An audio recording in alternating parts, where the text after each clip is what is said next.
Hey, hi, and howdy, sweet friends. Welcome back to my channel. If you are new here, welcome, welcome, welcome. Thank you for joining me and checking out what I've got going on. My name is Courtney, and I do food and kitchen content here on YouTube.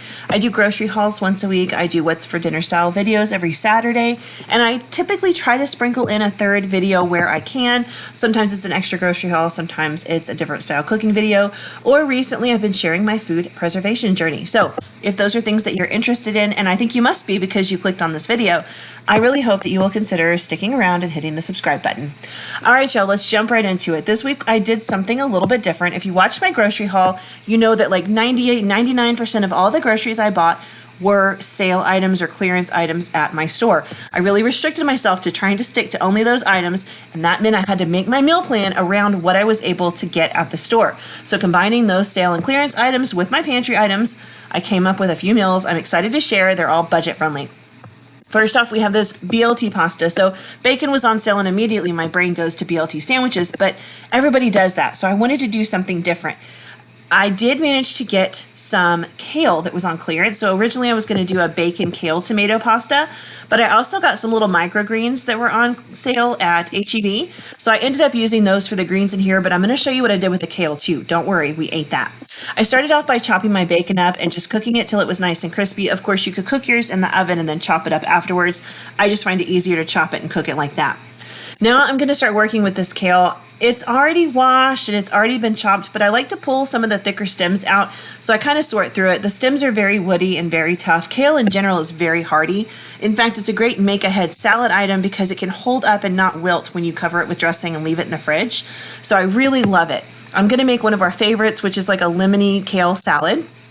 So I've gone ahead and just removed the thick stems out of a whole bunch of kale here. This is probably about 6 cups of kale at the end of the day, 5 to 6 cups. And I just went ahead and got that all prepared and ready to go. And now we're going to make the dressing. I've got some olive oil, and to it I'm going to add some lemon juice. This is a very bright, vibrant lemony dressing. Of course, you could substitute the lemon for any vinegar that you really prefer, maybe like a balsamic or something, but I love this lemon flavor in here. I did add in a little bit of salt and pepper. And of course, feel free to throw in like garlic or some onion if you want to. I'm also throwing in just a little bit of honey. So I've got the equivalent of the juice of 1 large lemon. I've got about 4 tablespoons of olive oil and 1 tablespoon of honey, salt and pepper just to my personal preference. I just mixed it all together and poured it over the kale there. I'm going to go ahead and mix this around so that the dressing gets all over all of those little leaves and it can start soaking up the flavor.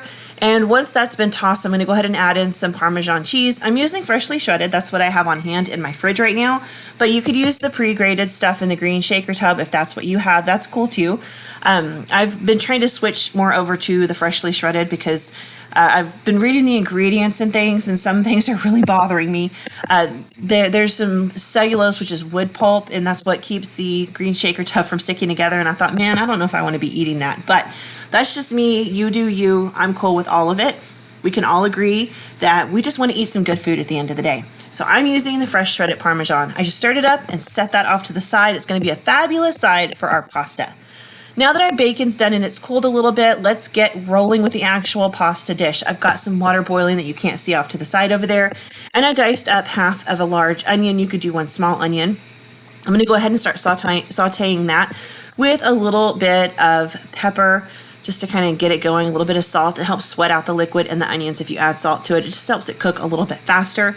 We're not looking to just like caramelize these or anything. We just want to cook them and get them nice and soft.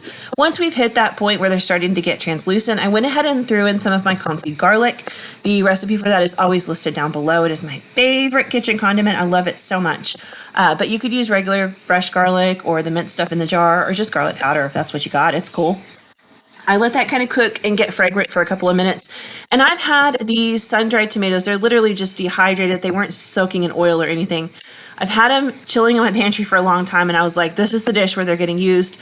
So I pumped them in some water just to kind of rehydrate them a little bit for about 10 minutes.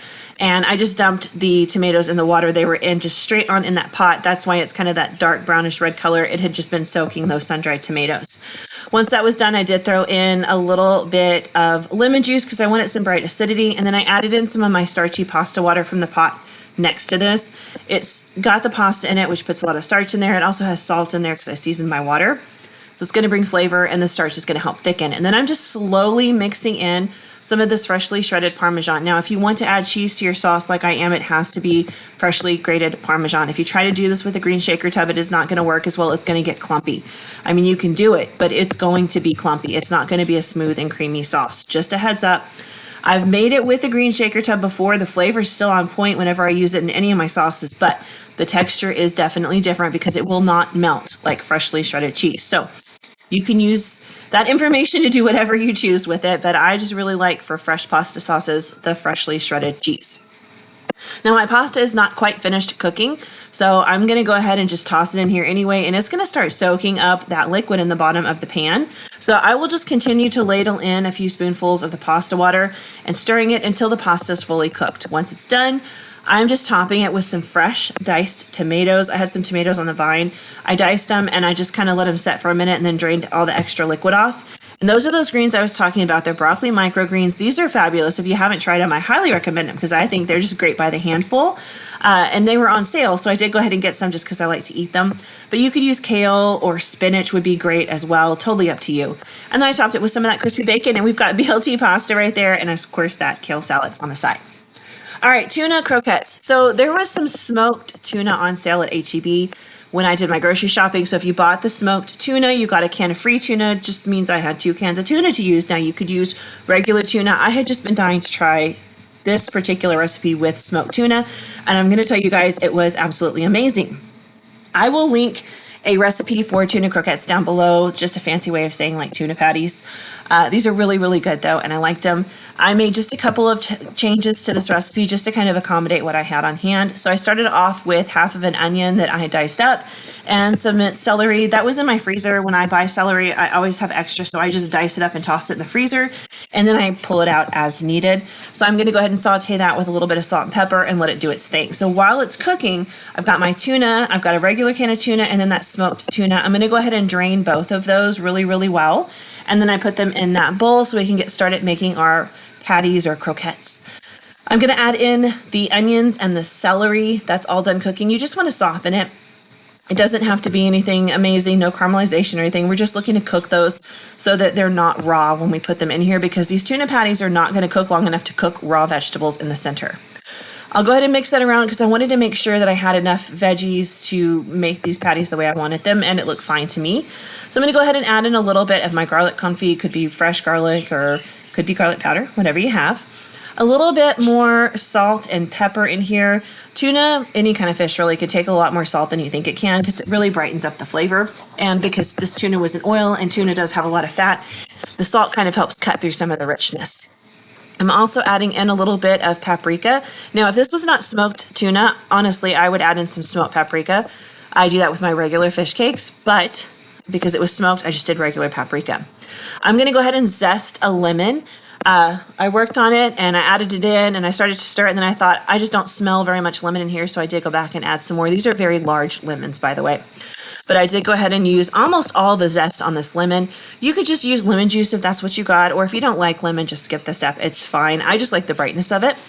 And then I'm going to throw in a couple of tablespoons of mayonnaise as my binder. A lot of recipes call for eggs, but I'm actually using mayonnaise because I think it just adds a little bit something extra to it. I like the flavor a little bit more, and they tend to kind of crisp up a little bit better. But if you don't have mayonnaise or you don't like mayonnaise, go ahead and use eggs. It's not a big deal. That might actually cut a little bit of fat out of this recipe. I'm not sure. I just feel like it yields a better end product for me when I add a little bit of mayonnaise in there. And I think it was like 3, maybe 4 tablespoons. And once that's mixed really well, I'm going to throw in some breadcrumbs. I did about half a cup for these 2 cans of tuna, which was roughly 10 to 12 ounces. I can't quite remember if they were 5 or 6 ounce cans. I think they were 5. But again, I'm going to go ahead and list a regular recipe down below. I'm kind of winging things as I go to make it work with what I have. I do have a skillet that I was heating up. It's the same one I sauteed the celery and the onions in. I just put a little more oil in there, and we're just going to cook our patties on both sides until they get nice and brown and crispy. And this was so delicious. The smoked tuna, y'all. Oh my goodness. It really added an element of flavor that I absolutely adored. You can see these are kind of soft. I probably could have added a little bit more breadcrumb, but I liked the end product. They were great because they got so crispy on the outside. It was beautiful. And so these were absolutely fabulous. Now next, we're going to head back over to my kitchen counter though, because we're not quite done. I do want to show you a dipping sauce, and I kind of throw the same dipping sauce together when I make my regular fish cakes. They're not really mine. I think I got the original recipe from Jen Chapin, and I just kind of alter it for whatever I have. So I'm going to start off with, again, some mayonnaise.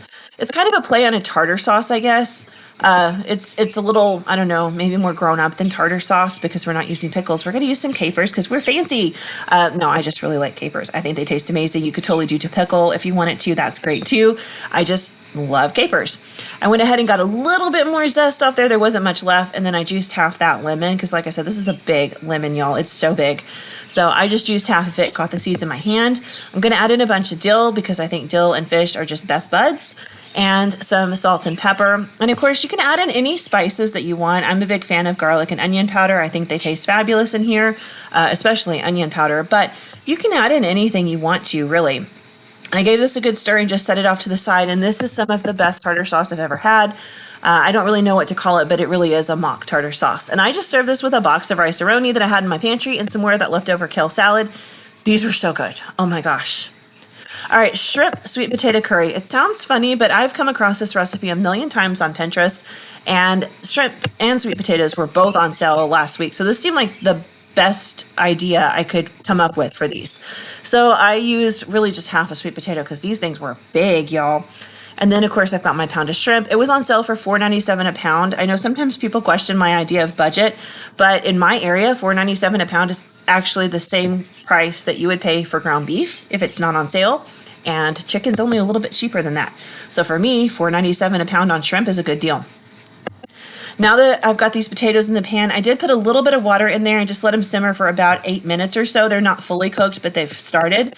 And I let the water just simmer out of the pan, added a little oil in there, and now I'm throwing in some diced onion and some bell pepper. You could do jalapenos if you want some extra heat. I don't happen to have any, but I did have these bell peppers in my fridge. They're just the sweet mini peppers. I'm going to let this just kind of cook and saute for just a couple of minutes.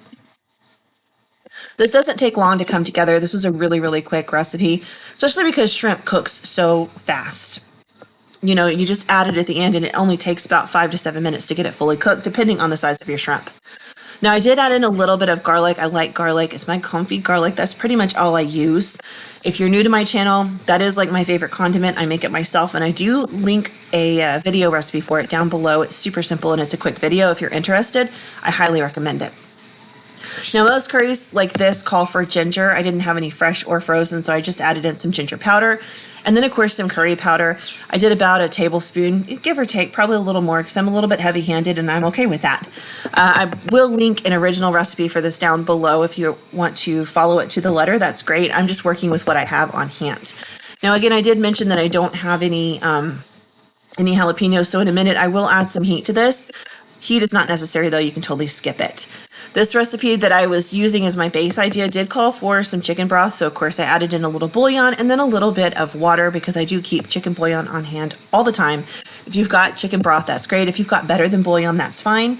And then I had this Thai coconut milk, so I'm going to add that in. This is something I actually do keep on hand all the time because we really enjoy different kinds of curries and things like chicken tikka masala, Indian style tikka masala, which I think is like a UK Indian food, is one of our absolute favorites. Butter chicken, again, one of our favorites.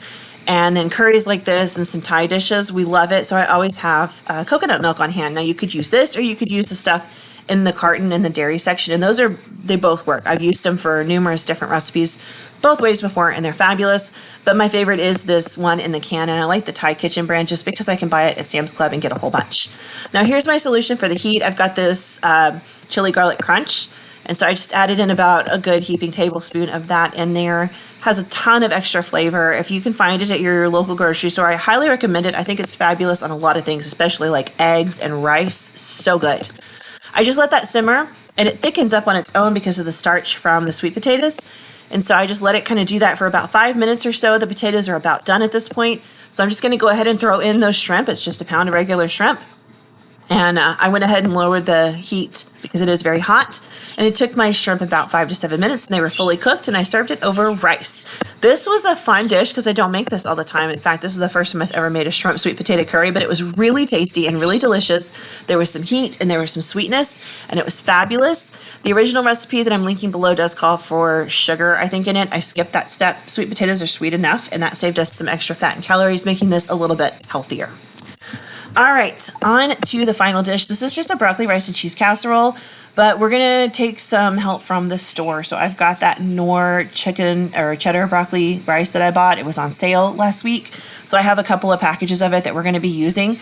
I did saute half an onion there, and then I'm just following the package directions for that Knorr rice, and I'm using 2 packages. So I added in a whole bunch of water, and it also called for a little bit of milk. So I did add in some almond milk. Just so you know, if you're using almond milk, it works great. Regular milk works great. Rice milk works great. Whatever you have. And if you don't have any of those, just add in some extra water. It really is not a big deal. I have made this without milk before and just used extra water, and it was just fine. So I'm just going to let this cook and simmer just like the package says, and we will return to this when it is done. All right, that's what it looks like. It is kind of thick and creamy on its own. If you don't have the Knorr brand, you could use the store brand. You could use the Rice-A-Roni. This is very interchangeable. This is just a quick and easy recipe, and it is a little less fattening than the traditional casserole because we're not adding like real cheddar cheese or Cheese Whiz or anything in here. So next I've got a package of frozen chopped broccoli. Not all grocery stores sell that, so if you can't find it, you can chop your own or just put regular sized pieces of broccoli in there. This is frozen. You could use fresh if that's what you got. Just maybe steam it a little bit to soften it. And I mixed that right in. And this is my canned chicken. You can use fresh chicken. I know canned chicken is not the prettiest thing in the world, but it actually tastes fabulous. I think this tastes a million times better than the stuff in the can at the grocery store. I love it. I can it myself, and I have actually shown how to do that on YouTube before. And this is one of my favorite things to can now. I love it. So I just went ahead and drained the chicken broth out of there and added the chicken in. I am reserving the chicken broth because I will feed it to my dogs later. Typically I try to cook with it, but I don't have anything I need it for right now, and my dogs love chicken broth on their homemade dog food that I make for them, so they will enjoy it quite a bit. I went ahead and added that right on in there, and next we're going to add in my homemade cream of mushroom soup. I will link my video for this down below. I actually make like a powdery base that I keep on hand, and then I just added water to this. It's a powder base that you can add milk or water to, but I typically will just do water because it cuts a lot of fat and calories, and it still tastes amazing. I also dehydrate my own mushrooms and just keep them in my pantry and throw them in there whenever I need cream of mushroom soup. I will link that video as well. This is a can's worth. I wasn't quite sure if I was going to need that much, and once I started mixing, I most definitely did. This is a super rich and creamy casserole, but it doesn't have a ton of fat in it. It is high in sodium because of the Knorr rice mix, but everything else in there is not high in sodium. So this is overall a pretty healthy meal, and that's what it looks like. I'm going to pop it in a 350-degree oven for roughly about 30-ish minutes. And if you wanted to, you could put some extra cheese on top. I didn't want to, and I was trying to keep it a little bit healthier, so I did not, but this still tastes absolutely amazing. This is definitely a win in my household because it's one of our favorites, and it was super quick and super easy to throw together. I just took a little help from the grocery store and, of course, some of my canned goods in the pantry. That does it for this week. All of these meals are on the healthier side. They're lower in fat, and they are definitely cheaper because I used all items that were on sale or that I already had in my pantry. So I hope you enjoyed this. I will be doing the same style video again next week. So if you're into that, make sure you stick around because that'll be out on Saturday. Hope to see you there. Have a great one, guys. Bye.